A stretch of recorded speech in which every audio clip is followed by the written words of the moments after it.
bamwita Anta Gitego, rutahizamu w'umunyarwanda wagiye anyura mu makipe atandukanye hano mu Rwanda.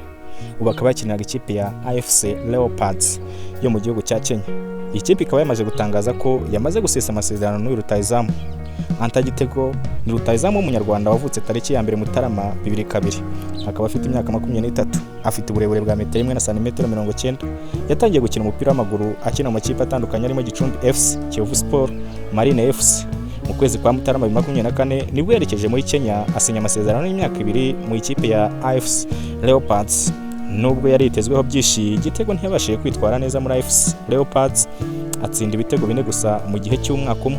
Ibibazo byo hanze y'ikibuga byagize ingaruka ku mikinire ye, harimo no gufungwa by'agateganyo n'inzego z'umutekano.